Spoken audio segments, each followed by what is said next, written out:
کہانی ہے اور آج تک اس کا ہم بھگت رہے ہیں اور بھگتے جا رہے ہیں. صحیح. اچھا اگلی سٹوری کی جانب بڑھتے ہیں. کنونشن سینٹر میں وزیر اعظم عمران خان صاحب نے خطاب کرتے ہیں.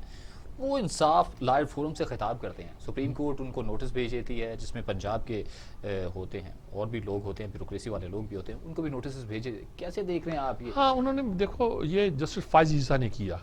ایک تو امپورٹنٹ ہے جسٹس فائز عیسیٰ نے کیا. فائز عیسیٰ کے پیچھے پڑی ہوئی ہے حکومت اور چاہتی ہے کہ وہ ان کی ایکسٹینشن نہ ملے, کہ ان کو ڈسکوالیفائی کر دیا جائے تاکہ وہ آئندہ چیف جسٹس نہ بن سکے. لیکن وہ بھی ڈٹے ہوئے ہیں, ان کی بیگم بھی آتی ہے جاتی ہے. دنیا کو نظر تو آ گیا ہے کہ قاضی فائز عیسیٰ کا کوئی قصور نہیں ہے, صاف دکھائی دیتا ہے. لیکن وہ فیصلے اپنے حساب سے کیے جا رہے ہیں, رکتے نہیں ہیں. وہ یہ نہیں ڈرتے کہ صاحب اب اس کے بعد کیا ہوگا یا کیا. انہوں نے کہا آپ وہاں کیا کرنے گئے تھے؟ بالکل آپ نے وہ حال استعمال کیا, وہ پرائیویٹ تقریب خاص برادری پرائیویٹ تقریب ہے, پرائیویٹ کس کے پیسے تھے لگے ہوئے جس میں آپ گئے, اور جا کے آپ نے اپنے حلف کی پاسداری نہیں کی اور یہ باتیں کی. اور میں سپریم کورٹ کے چیف جسٹس کو لکھتا ہوں کہ 184 کے تحت کارروائی کی جائے. اور 184 وہی نا جس پر نواز شریف کے خلاف کارروائی کی آپ نے اور ساری باتیں کی. آپ کرتے کیا ہے؟ جہاں جاتے ہیں چلے جاتے ہیں. کیا حکمرانوں کا یہ استحقاق ہے کہ جس طرح چاہے جہاں چاہیں چلے جائیں؟ تو جسٹس فائز عیسیٰ نے پھر ایک طرح کا جسے کہتے ہیں نا ایک ایشو کھڑا کر دیا ہے. اور انہوں نے ایڈوکیٹ جنرل پنجاب کو کہا آپ کی نوکری آپ کیا کرنے گئے تھے وہاں؟ آپ سرکاری آدمی ہیں, آپ ایک پرائیویٹ محفل میں وکیلوں کے ایک اجتماع میں وہ گئے اور جا کے آپ نے تقریریں کی, آپ کیا کرنے گئے تھے وہاں؟ تو میرے خیال میں یہ ایک اچھا ایک انہوں نے ایشو اٹھایا. آگے کتنی ہمت ہوتی ہے ہماری عدلیہ کی کہ اس مسئلے کو وزیر اعظم کے لیے الارمنگ سچویشن تو نہیں بن جائے گی؟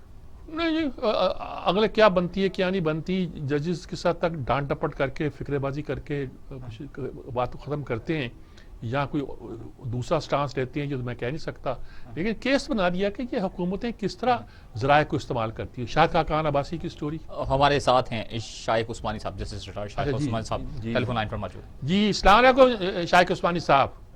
جناب اچھا بڑی سیدھی بات ہم پوچھ رہے ہیں کہ وہ انہوں نے جسٹس فائز عیسیٰ نے آج نوٹس دے دیا کہ وزیر اعظم کو اس بات کا حق نہیں ہے کہ وہ پورے پاکستان کے وزیر اعظم ہے کہ پرائیویٹ محفلوں میں جا کے تقریریں کریں اور وہ علاقہ سرکاری ملکیت جو ہے اس کا کرایہ بھی کوئی نہ دے اور آپ وہاں تقریریں بھی کریں. یہ تو آپ وائلیٹ کیا کہیں گے آپ اسے؟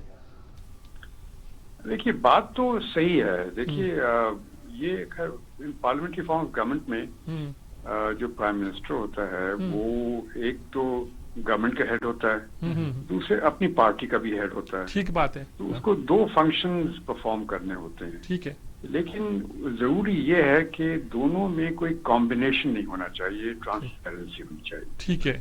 لیکن یہاں پر جو ہوا ہے جو میں دیکھ رہا ہوں وہ یہ کہ ایک فنکشن تھا جس میں کہ ان کی اپنی پارٹی کے انصاف لائرز نے کوئی پروگرام کیا, وہ انہوں نے اٹینڈ کیا.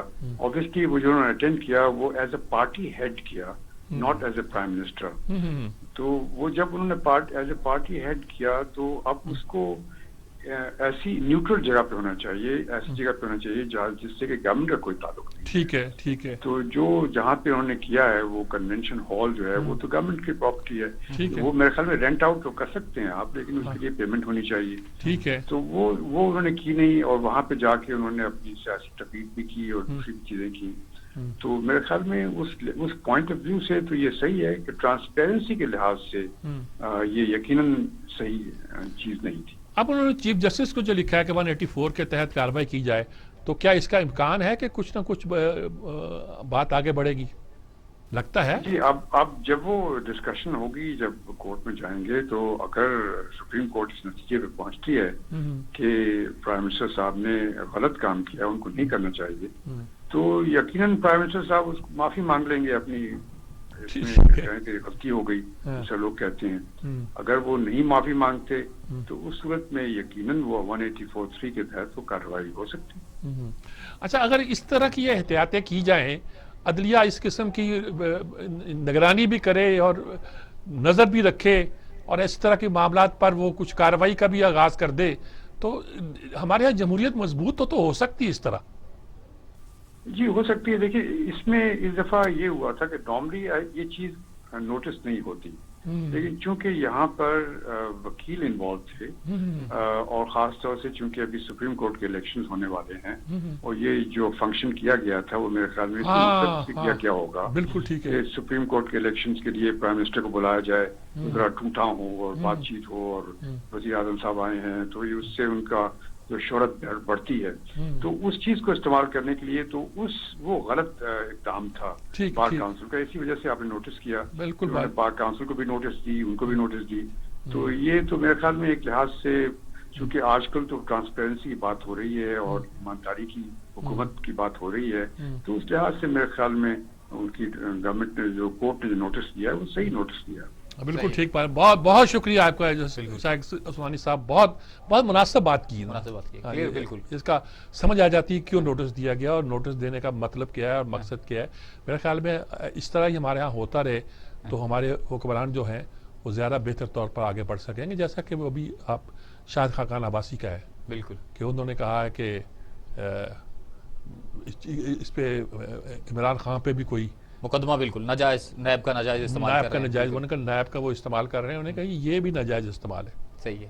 ان کی تقریریں نکالی جا سکتی ہیں اور اس پہ کیا جاتا ہے ناجائز، اس کے ساتھ ہی مقدمے بنا رہے ہیں. تو اگر نیب کا ناجائز استعمال کیا جاتا ہے تو یہ بھی وفاداری، حالت وفاداری کی جو وائلیشن ہے. صحیح ہے. اس پہ مزید گفتگو بھی کریں گے سجاد میر صاحب، مگر بریک پر جانا ہے. بریک سے لوٹ کر آتے ہیں تو دوبارہ مزید گفتگو کو آگے بڑھاتے ہیں. ٹیک اے بریک.